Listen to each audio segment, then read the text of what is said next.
hoch. Okay, passt. Ich mache einen Klimmzug. Ja, passt.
Jetzt komm.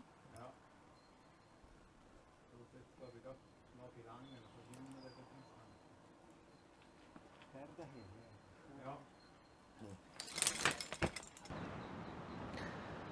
ja. Okay, as you could see, the on-site attempt was not successful, unfortunately. I got super confused in the upper part. The route is, as I thought, quite technical, and it's it's a little difficult to figure out the right way to do it when you're on it on your first go. So I just kind of let go because I didn't know what to do any longer, and I moved myself into a position where I couldn't move forward or backward. But after that I found a good beta, I think, and I will give it another burn shortly.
Come on.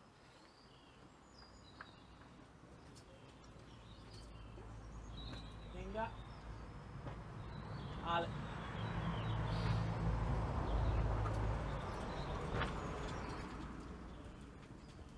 Come on.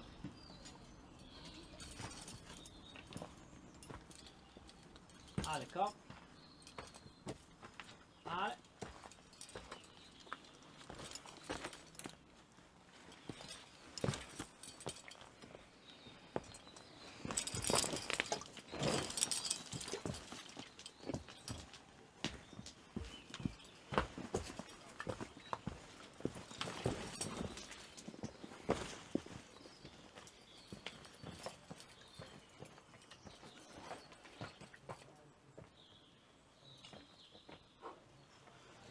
Jawohl.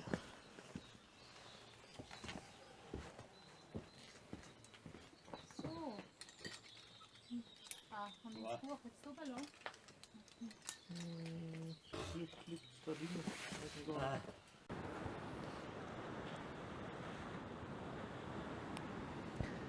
Okay, so as you could see, the second attempt on the route was successful.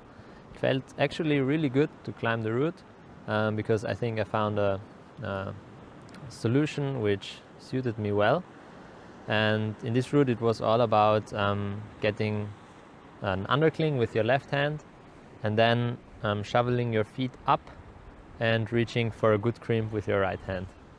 And the tricky thing about it is that the undercling doesn't feel too good when you get it at first because your feet are still pretty low, but then when you bring your feet higher up, the undercling gets okay and you can do the long move to a good crimp, and then you go to a tufa, as you could see, with your left hand.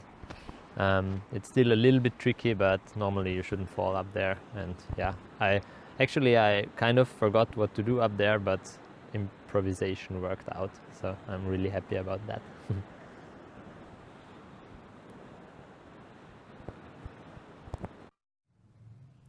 Okay, for the rest of the video I would like to switch to voiceover mode because I have some thoughts to share, and as promised I want to incorporate some informative aspects into my videos. In the background you can see Sarah working on a route at the Xmas sector. Yeah, after the 8A at Liméri that I climbed, we drove to Xmas, and there we both worked on some routes.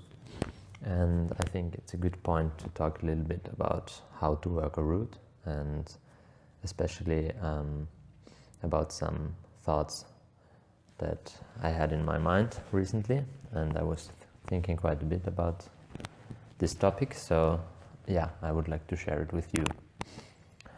So the first point is what I call high versus low resolution of detail. And let me explain this a little bit. For example, if you go for an on-site in a route and you have not much information, maybe you have watched, no, you haven't watched anyone, of course, because it's an on-site attempt, but maybe you have looked at the route from the ground, and that's basically everything you know, then this is what I call low resolution of detail. So you have a rough idea about the route, but not much detail at all. And on the other hand, for example, if you're projecting a route and you have already figured out every single move, and you know every foothold by heart, and you know all the holds by heart, you know for every hold where you have to place your fingers, your thumb, and things like these, you know all the clipping positions, then this is probably the highest resolution of detail you can attain in a route. Well, and now the interesting thing, I guess, is that there are quite a few stages in between this very low resolution of detail and the highest resolution of detail, and that's what I want to talk about, because on the one hand it's great to have high resolution of detail, because then you're probably gonna optimize your climbing, or you have optimized your climbing on the route. But on the other hand, I think a high resolution of detail is always accompanied with a loss of intuition. So as soon as you know every foothold by heart, it's a very conscious process of climbing. It's conscious climbing, right? And in contrast, if you don't know too much about the route and you just follow your instincts, then there's a lot of intuition involved. So I think this is a very important aspect that I neglected for a long time, because I'm a very methodical person, and I used to always work on the highest resolution of detail. So in other words, when I worked the route, I tried to memorize everything, every single footstep, every handhold, every clipping position. And yeah, that's not wrong, but in some way you just kill your intuition. And that's a point that you should consider. And what I recommend is to work on routes on different resolutions of detail. So for example, another point is I would always try to onsight the route. So no matter how hard it is, just take a look at it from the ground. I think I will make another video about how to prepare for an onsight. But yeah, I think you should always try to onsight it, and let's say it doesn't work, and you're going to work the route and work out all the details, then don't go for the highest resolution of detail right away. Instead, try to get a feel for the route, for the passages that are harder and for the passages that are easier, and try to memorize the crucial handholds and the crucial footholds, but don't remember every single foothold. And then just lower, take a rest, and try the route. So you will see what happens, right?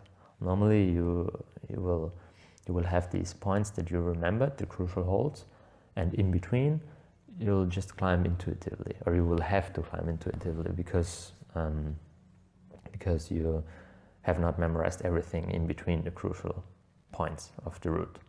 And in that way you also train your intuition, which is really valuable. I think that's something I realized not too long ago, actually. And if it doesn't work with this resolution of detail, then you can still work on the route in more detail and try to figure out every foothold and so on. So that's my thoughts on working a route, and especially on this resolution of detail idea. And I also want to elaborate a little bit on some practical tips. So one thing that proved really valuable to me is either writing down your beta or videotaping yourself while working on the route, or you could also record yourself while explaining the route to yourself, more or less, but you explain it as if you explained it to another person.